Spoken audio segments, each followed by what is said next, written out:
मित्रांनो, तुम्ही ज्याची प्रतीक्षा करत होते ते लेक्चर मी आज तुमच्यासाठी घेऊन आलेलो आहे। तर या लेक्चरमध्ये आज मी तुम्हाला जवळपास सर्व महत्त्वपूर्ण ज्या कलमा आहे त्या कलमा मी आज तुमच्यासोबत डिस्कस करणार आहे। त्यानंतर आणखी आपण काय डिस्कस करणार आहे, यामध्ये घटनेचे जे 25 भाग आहे त्यामधील महत्त्वाचे भाग डिस्कस करणार आहे आणि जे 12 परिशिष्ट आहे घटनेमधील ते 12 परिशिष्ट आपण डिस्कस करणार आहे। या व्हिडिओमध्ये आपण ह्या 3 गोष्टी कव्हर करणार आहे आणि याचा जो पार्ट 2 असेल तो घटना दुरुस्त्यांचा असेल। ज्याही मेन घटना दुरुस्त्या झाल्या, जसं 42वी घटना दुरुस्ती ज्याला मिनी कॉन्स्टिट्यूशन म्हटलं जाते, कारण बरेच बदल त्या 42व्या घटना दुरुस्तीने केले होते। 44वी घटना दुरुस्ती असू द्या, मग संपत्तीचा हक्क रद्द झाला। 61वी घटना दुरुस्ती ज्यामध्ये मतदारांचं वय हे 21 वरून 18 करण्यात आलं। 69वी घटना दुरुस्ती जे दिल्ली संबंधित आहे, दिल्ली संबंधित 239 ए कलम टाकण्यात आली। तर हे सगळे पॉईंट्स मित्रांनो आपण या आपल्या लेक्चरमध्ये कव्हर करणार आहे। तर हे सर्व पॉईंट्स मी तुम्हाला पुढच्या लेक्चरमध्ये कव्हर करून देईन घटना दुरुस्तीचे, पण आज मी तुम्हाला सर्व महत्त्वाच्या कलमा तुमच्यासोबत डिस्कस करणार आहे। आणि यामध्ये आपली जी एक्झाम चालू आहे आता, त्या एक्झाममध्ये भरपूर सारे प्रश्न विचारले जात आहेत, ज्यामध्ये कलम 3 सध्या खूप जास्त चर्चेमध्ये आहे आणि मी माझ्याजवळचं जेवढं ज्ञान आहे ते तुमच्याजवळ इथं शेअर करणार आहे। मित्रांनो चला तर स्टार्ट करूया वेळ वाया न घालवता। कलम 1 काय म्हणते मित्रांनो, संघराज्याचे नाव आणि राज्यक्षेत्र। आता संघराज्याचे नाव आणि राज्यक्षेत्र यांचा उल्लेख कोणत्या कलमामध्ये करण्यात आलेला आहे, तर तो कलम 1 मध्ये करण्यात आलेला आहे। कलम 2 काय आहे, मग नवीन राज्य दाखल करून घेणे किंवा स्थापन करून घेणे। ठीक आहे, जर आपण परप्रांताचे काही भाग घेतले, लक्षात घ्या, तर त्याची निर्मिती हे कलम 2 नुसार घेतली जाते। आणि राज्यांतर्गत जर राज्य निर्माण झालं, जसं आता आंध्र प्रदेशमधून तेलंगणा निर्माण झालं मित्रांनो, तर आंध्र प्रदेशमधून जे तेलंगणा निर्माण झालं ते कलम 3 नुसार झालं। कलम 3 हे खूप व्यापक आहे मित्रांनो। यामध्ये एखाद्या राज्याचे नाव, सीमा, क्षेत्रफळ जर बदलवायचे असले, काय लक्षात घ्या, नाव, त्यानंतर सीमा आणि क्षेत्रफळ बदलवायचे असले तर लक्षात घ्या हे कलम 3 मध्ये आहे। आणि हे सर्व बदलवण्याचा अधिकार कोणाला आहे, तर हे सर्व बदलवण्याचा अधिकार आहे आपल्या संसदेला। हा एक पॉईंट तुम्हाला पाठ ठेवायचा आहे। एक गोष्ट लक्षात घ्या, एक करंट मधला प्रश्न चर्चेत आहे, मी पुढच्या लेक्चरमध्ये कव्हर करून देईन तुम्हाला। केरळचं नामकरण केरळम करण्याचा ठराव हा केरळच्या विधानसभेनं पारित केलेला आहे। मग झालं का केरळचं नाव केरळम? नाही, कारण आता कलम 3 नुसार त्याला मंजुरी देण्याचं काम संसद करणार। तर हा एक पॉईंट लक्षात घ्या। ठीक आहे, सो तुम्हाला कळलं असेल कलम 3 नवीन राज्याची निर्मिती तर आहेच, परंतु हे देशांतर्गत निर्मिती झाली, राज्यातली। ठीक आहे, परंतु जर नवीन प्रदेश आपण जोडला तर तो कलम 2 मध्ये येते। हे झालं बाह्य भागासंबंधित आणि हे झालं अंतर्गत भागासंबंधित। प्रश्न क्लिअर झाला असेल तुमचा। त्यानंतर मला महत्त्वाची कलम वाटली कलम 5, संविधानाच्या प्रारंभीचं नागरिकत्व। जर तुम्हाला विचारलं की नागरिकत्वासंबंधित कोणती कलम आहे, तर ती आहे 5। तसं जर एक विचार केला मित्रांनो, तर भाग 2 मध्ये 5 ते 11 पर्यंत नागरिकत्वाच्या कलमा दिलेल्या आहे। ठीक आहे, सो भाग 2 आपण भाग पण क्लिअर करणारच आहे पुढं। तर कलम 5 लक्षात ठेवा मग तुम्ही, संविधानाच्या प्रारंभीचं नागरिकत्व हे कलम 5 मध्ये येते। मला एक गोष्ट सांगायची आहे तुम्हाला की आपल्या संविधानाला प्रारंभ हा 26 जानेवारी 1950 ला झाला होता। पण आपण संविधान स्वीकारलं कधी होतं, ते तारीखही 26च होती, फक्त महिना होता 26 नोव्हेंबर 1949। दोन गोष्टीतला फरक लक्षात घ्या। मला महत्त्वाची कलम वाटते कलम 21, जीवित व व्यक्तिगत स्वातंत्र्याचे काय करणे, संरक्षण करणे, हे आहे कलम 21। आता एक लक्षात घ्या, कलम 20 आणि 21 ह्या 2 अशा कलमा आहे की ज्यामधल्या अशा कलमा आहे मित्रांनो की ज्या आणीबाणी दरम्यान काय होत नाही, निलंबित होत नाही। 20 आणि 21, 20 विशिष्ट परिस्थितीत संरक्षण अशी कलम आहे, 21 आहे जीवित व व्यक्तिगत स्वातंत्र्याचे संरक्षण। चला पॉईंट कळला असेल। कलम 21A पण बऱ्याचदा पेपरमध्ये विचारली जाते। कलम 21A आहे मित्रांनो शिक्षणाचा हक्क। ठीक आहे, कलम 21 आहे शिक्षणाचा हक्क। कितव्या अमेंडमेंटनं टाकली ही? 86वी घटना दुरुस्ती 2002 ने ही कलम टाकलेली आहे। मित्रांनो लेक्चर तुम्ही व्यवस्थित बघा, मी भरपूर सारी इन्फॉर्मेशन तुम्हाला कलमा व्यतिरिक्त पण सांगणार आहे। ठीक आहे, कलम 21A आहे शिक्षणाचा हक्क। क्लिअर? आता शिक्षणाच्या संबंधित मित्रांनो एक ऍक्ट होता right to education. Right to education act कायदा हा 2009चा होता आणि तो संपूर्ण भारतामध्ये 1 एप्रिल 2010 पासून लागू करण्यात आला होता। तत्कालीन जे PM होते डॉक्टर मनमोहन सिंग यांच्या काळामध्ये हा कायदा झालेला होता। सो हे तुम्ही लक्षात घ्या। त्यानंतर मला महत्त्वाची कलम वाटली 23, माणसांचा अपव्यापार आणि वेठबिगारी मनाई करणे, त्या संबंधित कलम आहे 23। आणि कलम 24 काय आहे, ह्या जोडीनं पाठ ठेवायच्या कलमा, कारखानेमध्ये इत्यादींना बालकांना कामाला ठेवण्यास काय करणे, मनाई। किती वर्षाखालील? 14 वर्षाखालील। कलम कोणती? कलम आहे मित्रांनो 24। सो 23 वेठबिगारी पाठ ठेवून द्या शॉर्टकटमध्ये आणि 24 लक्षात ठेवून द्या बालकामगाराला बंदी। नंतर पुढचा प्रश्न बघूया आपण. 29 कलम बघा मित्रांनो, अल्पसंख्याकांच्या हितसंबंधाचे संरक्षण करणे आणि शैक्षणिक संस्था स्थापण्याचा प्रशासन करण्याचा हक्क हा अल्पसंख्याकांना असेल. आता एक थोडासा पॉईंट तुम्हाला इथे सांगतो मी अभ्यास करताना काय करायचं. आता कलम 29 आणि 30 ह्या दोन्ही कलम मित्रांनो अल्पसंख्याकांच्याच आहे. मग आता कसं लक्षात ठेवायचं तर बघा, एखाद्या अल्पसंख्याक धर्माला स्वतःची भाषा, लिपी, संस्कृती जतन करण्याचा अधिकार कलम 29 दिला आहे, पण त्यांना शैक्षणिक संस्था स्थापन करण्याचा अधिकार कलम 30 दिलेला आहे. तर हा आहे यामधला मायक्रो फरक. आता तुम्हाला जर विचारलं कोण की भारतामध्ये एकूण किती अल्पसंख्याक धर्म आहे, तर ते आहे मित्रांनो 6. कोणकोणते आहे 6 अल्पसंख्याक धर्म? याच्यामध्ये एक येते मुस्लिम, त्यानंतर येते लक्षात घ्या ख्रिश्चन, त्यानंतर येते मित्रांनो एक येते ख्रिश्चन, त्यानंतर येते 3 नंबरवर शीख, त्यानंतर आहे बौद्ध, ठीक आहे, त्यानंतर आहे बघा पारशी, आणि 6वा जो आहे तो आहे जैन. ठीक आहे, याच्यामध्ये ज्यू वगैरे करायचं नाही, ज्यू ऑप्शनमध्ये येते. ओके, सो हे लक्षात घ्या. तर अशा पद्धतीनं 6 जे आहे ते आहे अल्पसंख्याक धर्म आपल्या इथं. तर कलम आहे 29 आणि 30 पाठ झाली असेल तुमच्या. पुढे चल तुम्ही कलम 32. कलम 32ला घटनेचा आत्मा असं म्हटलं जाते मित्रांनो. जर कलम 32 नसली तर काहीच होणार नाही, कारण कलम 32 हे घटनेचा आत्मा. याचा अर्थ आहे घटनात्मक उपाययोजनांचा हक्क. आपल्या मूलभूत हक्कावर जर बंधने आली मित्रांनो, तर आपण थेट सर्वोच्च न्यायालयात जाऊ शकतो कलम 32 नुसार, आणि आपण हायकोर्टमध्ये पण जाऊ शकतो. आपल्या मूलभूत हक्कावर बंधने आली तर ते जाऊ शकतो आपण 226 नुसार. ओके, सो क्रिस्टल क्लिअर आला असेल तुमच्या लक्षात. ह्या 2 कलमा पाठ ठेवा, येणाऱ्या कंबाईनमध्ये तुम्हाला याचा उपयोग होईल. नंतर कलम 40 आहे ग्रामपंचायतीचं संघटन. विचारलेलं आहे, मार्गदर्शक तत्वामधली हे कलम आहे. कलम 44 सध्या सगळ्यात जास्त चर्चेमध्ये आहे मित्रांनो. समान नागरी कायदा लागू करणारे एकमेव राज्य आहे सध्या भारतामध्ये गोवा. आणि उत्तराखंडमध्ये सुद्धा समान नागरी कायदा लागू करावा यासंबंधित एक अभ्यास करणारी कमिटी आहे, न्यायमूर्ती रंजना प्रकाश देसाई समिती. हा पण एक तुम्हाला पॉईंट इथे लक्षात ठेवायचा आहे. आणि खूप मोठ्या प्रमाणात हे कलम चर्चेत आहे, त्यामुळं पाठ ठेवायचा आहे तुम्हाला. आणि भाग 4 मध्ये येते मार्गदर्शक तत्वामध्ये 444 असं पाठ ठेवा मित्रांनो. समान नागरी कायदा, it's a very very important question. 51 काय आहे? 51 आहे मूलभूत कर्तव्य. मूलभूत कर्तव्य आपण रशियाकडून घेतलेलं आहे. रशियाचं आधीचं नाव USSR असं होतं. ठीक आहे, रशिया लक्षात ठेवा. आणि मूलभूत कर्तव्य जे आहे मित्रांनो ते 51A मध्ये येते. आणि भाग जर विचारला तुम्हाला माहितीसाठी सांगतो, भाग 4A मध्ये मूलभूत कर्तव्यांचा समावेश आहे. मूलभूत कर्तव्य आपण रशियाकडून घेतलेली आहे. घटनेमध्ये मूलभूत कर्तव्य नव्हती. ठीक आहे, 42वी घटना दुरुस्तीनं 10 मूलभूत कर्तव्य टाकण्यात आले होते, तर 86व्या घटना दुरुस्तीनं 1 मूलभूत कर्तव्य टाकण्यात आलं होतं. असं मूलभूत कर्तव्यांची संख्या आज किती आहे? 11 आहे. एक प्रश्न हा पण विचारला होता, आय थिंक माझ्या सिपमध्ये आला होता हा प्रश्न, की मूलभूत कर्तव्य कोणत्या वर्षी टाकले? 1976 मध्ये. 11वा कधी टाकलं असं जर विचारलं तर ते करायचं आहे 2002. लक्षात राहील मित्रांनो, व्यवस्थित क्लिअर करा. ठीक आहे, त्यानंतर पुढे जो आपण मित्रांनो कलम 52 भारताचे राष्ट्रपती. राष्ट्रपतींसंबंधित कोणती कलम आहे? कलम 52. राष्ट्रपतींच्या आधारित ज्या कलम आहे त्याच्यावर खूप सारे प्रश्न विचारलेले आहे. आता ज्याच्यावर प्रश्न येऊ शकते त्या कलम मी तुम्हाला कव्हर करून देत आहे. ठीक आहे, कलम 54 आहे राष्ट्रपतीची निवडणूक, आणि 55 आहे राष्ट्रपतीच्या निवडणुकीची पद्धत. ओके, सो एकल संक्रमणीय जी पद्धत असते ती तुम्हाला माहीत असेल. ठीक आहे, राष्ट्रपतीच्या निवडणुकीची पद्धत 55 मध्ये आहे, आणि निवडणूक म्हटलं तर 54 आणि पद्धत म्हटलं तर 55. आता पाठ कसं ठेवायचं मित्रांनो? ऑब्विसली पहिले निवडणूक राहणार आणि नंतर निवडणुकीची पद्धत सांगितली जाणार. सिंपल आहे, 54 आणि 55. त्यानंतर तुम्ही मला खाली कमेंट बॉक्समध्ये सांगा राष्ट्रपतींचा कार्यकाळ कोणत्या कलमामध्ये येतो. मोस्ट IMP आहे, मला नक्की सांगा खाली कमेंट बॉक्समध्ये. त्यानंतर आणि माझी एक रिक्वेस्ट आहे सर्वांना, की जाता जाता कधी कधी एखादं कमेंट बॉक्समधल्या माहिती वाचून जात चला. आपल्याचे जे विद्यार्थी आहे मित्रांनो ते खूप सारी इन्फॉर्मेशन खाली देतात. बायचान्स माझ्याकडून जर काही चुकलं असेल मित्रांनो सांगताना, तसं मला तुम्ही नक्की कमेंट बॉक्समध्ये सांगा. मी ती चूक तुम्हाला तिथेच दुरुस्त करून देईन. त्यानंतर पुढे जो आपण कलम 61 आहे, कलम 61 राष्ट्रपतीवर महाभियोगासंबंधित आहे. आणि राष्ट्रपतीवर महाभियोगाची पद्धत हे आपण अमेरिकेकडून घेतलेली आहे. हा पॉईंट पाठ ठेवा. त्यानंतर मला रिट्स आला होता मित्रांनो प्रश्न. रिट्स कोणाकडून घेतले म्हणे? ज्याला प्राधिलेख म्हटलं जाते, हे आपण ब्रिटनकडून घेतलेले आहे.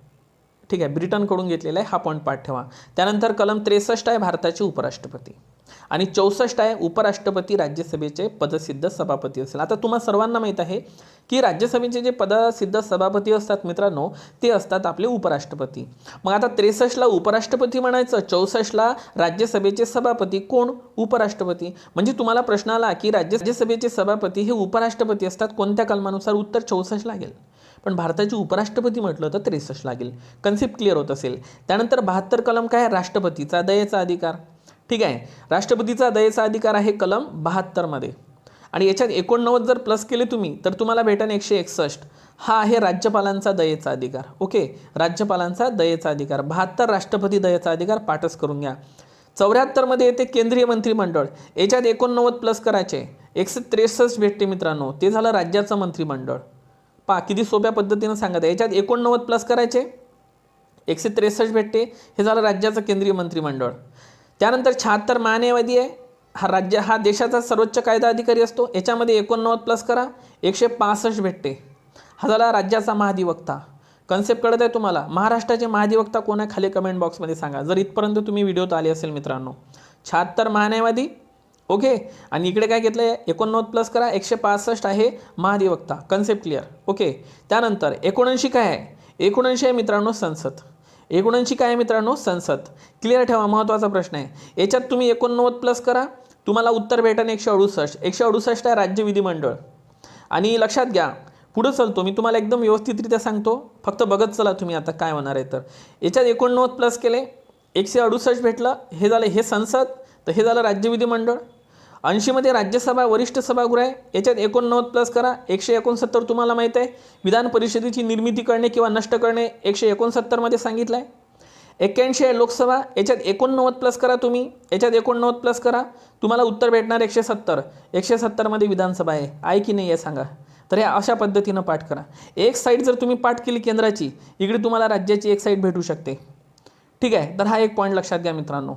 चला, आलं असेल तुमच्या लक्षात? Crystal clear. 79 संसद, 80 राज्यसभा, 81 लोकसभा. तुम्ही म्हणाल राज्यसभाच आधी का? हे वरिष्ठ सभागृह आहे, हे कनिष्ठ सभागृह आहे. पण राज्यसभेला द्वितीय सभागृह म्हणतात, लोकसभेला प्रथम सभागृह म्हणतात. कन्सेप्ट क्लिअर ठेवा मित्रांनो. राज्यसभेचा सदस्य होण्यासाठी 30 वर्ष वय लागते, पण लोकसभेचा सदस्य होण्यासाठी 25 वर्ष वय लागते. हा एक फरक इथं लक्षात घ्या. त्यानंतर राष्ट्रपतीचं किमान वय 35 असावं, राज्यपालाचं किमान वय 35 असावं आणि उपराष्ट्रपतीचं किमान वय 35 असावं. 35 35 35. राष्ट्रपती, राज्यपाल, उपराष्ट्रपती. Crystal clear? As a crystal, as a clear. 82 सगळ्यात महत्त्वाची कलम आहे, तुम्हाला लक्षात ठेवायची आहे. 82 प्रत्येक जनगणनेनंतर पुनर्रचना.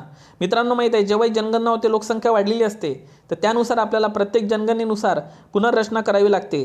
ठीक आहे, मतदारसंघांची पुनर्रचना करावी लागते. ठीक आहे, याला परिसीमन आयोग म्हटलं जाते. परिसीमन आयोग आहे कलम 82 मध्ये. पाठ ठेवा. क्लिअर?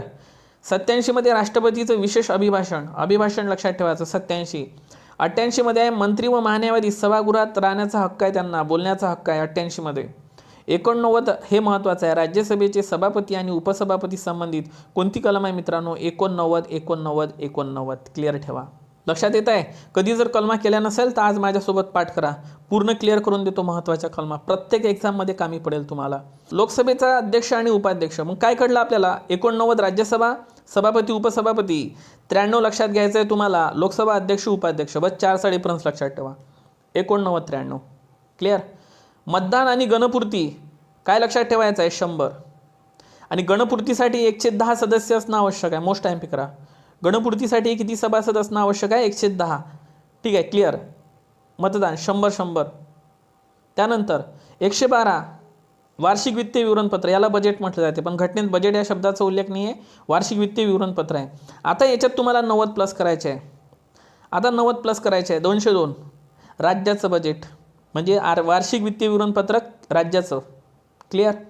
चला, त्यानंतर पुढं 123 राष्ट्रपतीचा अध्यादेश काढण्याचा अधिकार. राष्ट्रपतीचा अध्यादेश काढण्याचा अधिकार आहे 123, वटहुकूम म्हणतो त्याला. याच्यात 90 प्लस करा. 3 9 2 11 हातचा लेख 213. 213 नुसार राज्यपाल अध्यादेश काढतात. 213 नुसार राज्यपाल अध्यादेश काढतात. 123 नुसार 1 2 3 नुसार राष्ट्रपती अध्यादेश अधिकार, वटहुकूम म्हणा, ऑर्डिनन्स म्हणा इंग्लिशमध्ये. आणि हा जर 2 पुढे सरकवला 213 असंही पाठ ठेवू शकता. राज्यपालांचा अध्यादेश काढण्याचा अधिकार. 124 आहे सर्वोच्च न्यायालय. 2 समोर सरकवा. 214 हे झालं सुप्रीम कोर्ट, हे झालं आपला हायकोर्ट. 148 आहे कॅग, भारताचे नियंत्रक व महालेखा परीक्षक. 148 क्लिअर ठेवा. 148 खूपदा प्रश्न आलेला आहे पेपरमध्ये. 153 आहे आपले राज्यांचे राज्यपाल. 161 आहे हे राज्यपालाचा दयेचा अधिकार. 72 राष्ट्रपतींचा दयेचा अधिकार सांगितला होता. 163 राज्य मंत्रिमंडळ. आठवते का तुम्हाला? आपण 74 मध्ये केंद्राचं मंत्रिमंडळ बघितलं होतं. 89 प्लस केलं ते 163 मंत्रिमंडळ. मित्रांनो आठवत आहे का सांगा, लेक्चर आवडत आहे का सांगा. जर लेक्चर आवडलं तर लाईक करायला लागणार आहे तुम्हाला, कारण आपलं लेक्चर सर्वांपर्यंत पोहोचलं पाहिजे. गरीब होतकरू विद्यार्थ्यापर्यंत आपलं लेक्चर पोहोचलं पाहिजे मित्रांनो. मी माझ्या परीनं पूर्ण प्रयत्न करेन. ठीक आहे. त्यानंतर पहा, 161 झाला दयेचा अधिकार, 163 झालं राज्य मंत्रिमंडळ, 165 महाधिवक्ता, 8वा 76 तुम्हाला सांगितलं होतं मी महान्यायवादी. 168 आहे विधानमंडळ, मी तुम्हाला बघा 79 मध्ये म्हटलं होतं संसद. 169 आहे मित्रांनो विधान परिषद विसर्जित करणे, आणि 170 आहे विधानसभा. ठीक आहे. 68, 169, 170 असं पाठ ठेवा. विधानमंडळ, राज्य विधानमंडळ, विधान परिषद निर्माण करणे किंवा नष्ट करणे, आणि विधानसभा हे लक्षात ठेवा मित्रांनो 170 मध्ये. आता आपल्या भारतामध्ये सध्या 6 विधान परिषद आहे, कमी जास्त होऊ शकतात. ठीक आहे. तर विधान परिषद निर्माण करण्याचा जो ठराव मांडला जाते हा सर्वप्रथम विधानसभेत मांडला जातो, परंतु निर्माण करायचं की नाही करायचं हा अंतिम अधिकार संसदेचा आहे, हा पाठ ठेवा. म्हणजे विधान परिषद निर्माण करण्याचा अधिकार हा संसदेला आहे, पाठ ठेवा. पण संसद स्वतःहून ती निर्माण करू शकत नाही जोपर्यंत विधानसभा ठराव मांडू शकत नाही. म्हणजे दोघांचीही मंजुरी आवश्यक आहे, हा पॉईंट तुम्हाला इथे पाठ ठेवायचा आहे मित्रांनो. 176 आहे राज्यपालाचे विशेष अभिभाषण. ठीक आहे. त्यानंतर बघा 178 आहे विधानसभेचा अध्यक्ष आणि उपाध्यक्ष, आणि 182 आहे असायला पाहिजे मित्रांनो विधानसभेचे सभापती आणि उपसभापती. 178 आणि 182 4चा डिफरन्स आहे, आणि तिकडे 89 आणि 93 असा डिफरन्स होता. एकदा चेक करून घ्या बरोबर आहे का माझं. बघा 178 आहे इथं विधान परिषदेचे अध्यक्ष उपाध्यक्ष, 182 आहे विधानसभेचे सभापती आणि उपसभापती. 202 मध्ये मी तुम्हाला सांगितलं होतं राज्याचं बजेट. ठीक आहे. तिकडे बजेट होते 112, इकडे 202, 90चा फरक आहे पुढं. 213 राज्यपालाचा अध्यादेश वटहुकूम, 123 राष्ट्रपती होते. रिव्हिजनसाठी बोलत आहे फक्त. 214 उच्च न्यायालय, 124 आहे सर्वोच्च न्यायालय. 233 आहे जिल्हा न्यायाधीशांची नेमणूक. सगळ्यात महत्त्वाचा प्रश्न मित्रांनो, जिल्हा न्यायाधीशांची नेमणूक कोण करते, प्रश्न तुम्हाला कंबाईनमध्ये राहू शकतो. जिल्हा न्यायाधीशांची नेमणूक आपले राज्यपाल करतात, आणि सर्वोच्च न्यायालय उच्च न्यायालयाच्या न्यायाधीशांची नेमणूक, सर्वोच्च न्यायालय उच्च न्यायालयाच्या न्यायाधीशांची नेमणूक राष्ट्रपती करतात, आणि जिल्हा न्यायाधीशांची नेमणूक हे आपल्या राज्याचे संबंधित राज्यपाल करत असतात. महाराष्ट्राचे राज्यपाल कोण आहे खाली कमेंट बॉक्समध्ये सांगा. 239 हे बोललो तुम्ही तुम्हाला दिल्ली संबंधित तरतुदी आहे. 69वी घटनादुरुस्ती जी झाली होती त्या घटनादुरुस्तीनं 239A ही दिल्ली संबंधित कलम टाकली होती. मात्र 239 ए जर म्हटलं तर हे पुदुच्चेरी संबंधित आहे, आणि डबल ए लागला तर दिल्ली लक्षात ठेवा. ल डबल आहे तर ए डबल आहे. चला 262 मोस्ट इम्पॉर्टंट मित्रांनो, ह्याच्या 3 कलमा आहे ना परीक्षेत तुम्हाला आलेल्या दिसतील, आणि सांगा ह्या कलमा सगळ्या महत्त्वाच्या आहे का. सगळ्या महत्त्वाच्या कलमा तुमच्यासाठी घेऊन आलेला आहे. 262 नदी जलविवाद संबंधित 1956चा कायदा पण होता. जे परिषद जे आहे मित्रांनो 263 नुसार स्थापन केली जाते. हा पण एक पॉईंट लक्षात ठेवा. आंतरराज्य परिषदेचे जे अध्यक्ष असतात ते पंतप्रधान असतात. 280 आहे वित्त आयोग. सध्या 15 वित्त आयोग सुरू आहे. 15 वित्त आयोगाचे अध्यक्ष आहे NK सिंग, आणि 15 वित्त आयोगानुसार राज्यांना वाटा हा 41% आहे. मान्य आहे, 41% वाटा आहे. 14व्या नुसार तो 42% होता. YV रेड्डी त्याचे अध्यक्ष होते. 13व्या वित्त आयोगाचे अध्यक्ष होते विजय केळकर, त्याच्यानुसार वाटा 32% होता. ठीक आहे. तर हा एक पॉईंट लक्षात घ्या. भरपूर सांगायचं आहे मित्रांनो. 280 आहे वित्त आयोग. 312 आहे अखिल भारतीय सेवा आहे ना. अखिल भारतीय सेवा 312 मध्ये आहे. 315 मध्ये लोकसेवा आयोग आहे, आणि ह्या दोन्ही कलमा भाग 14 मध्ये येते. मी दाखवतो तुम्हाला पुढं. 324 मध्ये येते निवडणूक आयोग, केंद्रीय निवडणूक आयोग. 25 जानेवारी 1950 मध्ये केंद्रीय निवडणूक आयोग स्थापन झाला होता. तेव्हा पहिले अध्यक्ष होते सुकुमार सेन, आणि म्हणूनच आपण 25 जानेवारी हा राष्ट्रीय मतदार दिवस म्हणून सुद्धा साजरा करतो. 324 नुसार निवडणूक आयोग काय झाला होता स्थापन. 326 मध्ये प्रौढ मताधिकार आहे, तो तुमचा 326 मध्ये आलेला आहे मित्रांनो. 343 संघराज्याची राज्यभाषा. ठीक आहे. आणि हिंदी भाषेचा विकास म्हटला तर 351 लक्षात ठेवा. बऱ्याचदा कन्फ्युजन होते मित्रांनो आपलं 343 आणि 351 मध्ये. पाठ ठेवा. 343 संघराज्याची राज्यभाषा, 61 आहे मित्रांनो, आणि 351 आहे हिंदी भाषेचा विकास. ओके मित्रांनो, क्लिअर. तर ह्या होत्या महत्त्वाच्या कलमा. कळल्या का तुम्हाला सांगा. माझ्या परीनं मी तुम्हाला सगळं सांगण्याचा प्रयत्न केलेला आहे. आता पटकन आपण हे 25 मधले काही महत्त्वाचे भाग सांगतो तुम्हाला, आणि परिशिष्ट सांगून देतो, आणि घटना दुरुस्ती पुढच्या लेक्चरमध्ये घेतो. असे लेक्चर घेऊन यायचे का सांगा मित्रांनो. थोडं टाईपनी केलेलं आहे कारण वेळ लागते त्याला, म्हणून थोडंसं हँड रायटिंगवालेच आपण नोट्स इथं यूज केले. त्यांना माहीत आहे घटना जेव्हा आपली लागू झाली होती तेव्हा घटनेत 22 भाग होते. आज घटनेमध्ये 25 भाग आहे टोटल. ठीक आहे. भाग 1 मध्ये संघराज्य व तिचं राज्यक्षेत्र येणार, 2 मध्ये नागरिकत्व येणार, 3 मध्ये मूलभूत हक्क येणार, 4 मध्ये मार्गदर्शक तत्व, 4A मध्ये येते मूलभूत कर्तव्य, 5 मध्ये संघराज्य, 6 मध्ये राज्य, 8 मध्ये केंद्रशासित प्रदेश. इथपर्यंत लक्षात घ्या. आता काय सांगतो ते ऐका तुम्ही व्यवस्थित. मला सांगा, सुरुवातीला संघराज्य आणि तिचे राज्यक्षेत्र येणार, मग त्याच्यातले नागरिक येणार, तर मग नागरिकत्व येणार, मग त्या नागरिकांना मूलभूत हक्क येणार, ठीक आहे, मग मार्गदर्शक तत्वे येणार आणि मग येणार मूलभूत कर्तव्य. किती सिंपल आहे बघा, क्रमानच होईल ना ह्या सगळ्या गोष्टी. पहा, संघ राज्य व त्याचे राज्यक्षेत्र, 2 मध्ये नागरिकत्व, स्त्री पुरुष दोघंही नागरिक असते, 2 असं पाठ ठेवा.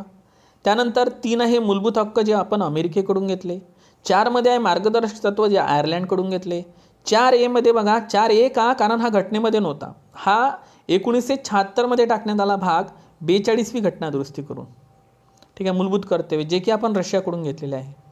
5 मध्ये संघराज्य, 6 मध्ये राज्य येते, तर 8 मध्ये केंद्रशासित प्रदेश येते. लक्षात ठेवा, 8 मध्ये केंद्रशासित प्रदेश येते. 9 मध्ये काय येते, 9 मध्ये येते पंचायत राज आपलं, 73वी घटना दुरुस्ती. आणि 9A मध्ये येते नगरपालिका, 74वी घटना दुरुस्ती आपली. ओके. 9B मध्ये येते सहकारी सोसायट्या, 97वी घटना दुरुस्ती. पाठ ठेवा, 2011ची 97वी घटना दुरुस्ती 2011ची. त्यानंतर बघा मित्रांनो, 11वा भाग कशा संबंधित आहे आणि 12वा भाग. 11वा भाग परिशिष्ट नाही म्हणत आहे, 11वा भाग हा संघराज्य व राज्यामधील संबंध. कसं पाठ ठेवा, 5 संघराज्य 6 राज्य, 6 5 किती होतात, 11. क्लिअर, दोघांमधला संबंध 6 5 11. 12 मध्ये येते वित्त भाग, 12 मध्ये काय, वित्त, जो तुम्ही पण मगाशी 280 नुसार वित्त आयोग बघितला, वित्त आयोग भाग 12 मध्ये येते. वित्तासंबंधित ज्याही गोष्टी येतात त्या भाग 12 मध्ये येतात. 5 संघराज्य आणि राज्यसेवा, म्हटलं होतं तुम्हाला 312 अखिल भारतीय सेवा, 315 UPSC आणि MPSC, भाग 14 करून टाका. न्यायाधिकरण कितीमध्ये येते, न्यायाधिकरण येते भाग 14A मध्ये, मोस्ट टाइम फिकरा. भाग 15 मध्ये काय आहे, निवडणुका, जो 324 निवडणूक आयोग सांगितला आपण केंद्रीय, भाग कितीमध्ये येते, 15. आला तर प्रश्न क्लिअर करा. विशिष्ट वर्गासाठी विशिष्ट तरतुदी, विशिष्ट वर्गासाठी विशिष्ट तरतुदी भाग 16 मध्ये येते. लक्षात घ्या, भाग 16 मध्ये जातीचा उल्लेख करण्यात आलेला आहे. 17 मध्ये येते राजभाषा संबंधित, जे आपण 343 बघितलेले आहे. 351 भाषेचा विकास बघितला, हिंदी भाषेचा विकास, भाग 17 मध्ये येणार. 18 मध्ये येते आणीबाणी. मित्रांनो, आणीबाणी संबंधित कलमा सांगतो.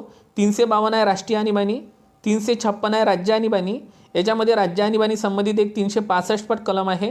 356 घटनात्मक यंत्रणा कोलमडल्यास आणि 365 आहे केंद्रानं दिलेले निर्देश राज्य सरकार ऐकत नसेल तर या राज्य आणीबाणी लावली जाते 365 नुसार. आणि 360 आहे आर्थिक आणीबाणी. क्लिअर ठेवा, राष्ट्रीय, 356 राज्य आणि 360 आर्थिक. पहिले राष्ट्र, मग राज्य, मग आर्थिक. क्लिअर झाले असेल. त्यानंतर 20 मध्ये आहे घटना दुरुस्ती. मित्रांनो, 368 कलम घटना दुरुस्ती संबंधित आहे. घटना दुरुस्ती आपण दक्षिण आफ्रिकेकडून हे स्त्रोत घेतलेला आहे. तुम्हाला जर विचारलं की घटना दुरुस्ती करण्याचा अधिकार कोणत्या कलमामध्ये आहे, 368. आणि घटना दुरुस्ती करण्याचा अधिकार फक्त संसदेला आहे, फक्त संसदेला आहे. लक्षात ठेवा. आणि घटना दुरुस्ती भाग 20 मध्ये येते. आणि 21 लक्षात ठेवा, महत्त्वाचं 25 भागापैकी एक 21 आहे राज्यासाठी विशेष तरतुदी. खूप साऱ्या महत्त्वाच्या कलमा आहे, तर त्या मी तुम्हाला एक स्पेशल लेक्चरमध्ये बनवून देणार आहे. ओके. आणि शेवटचा पार्ट बघा मित्रांनो, 12 अनुसूच्या, ज्याला परिशिष्ट म्हटलं जाते. मग आपलं काय राहिलं, घटना दुरुस्त्या. भरपूर सारे प्रश्न मी तुमचे कव्हर करून दिले, एक्स्ट्रा इन्फॉर्मेशन पण दिलेली आहे मित्रांनो.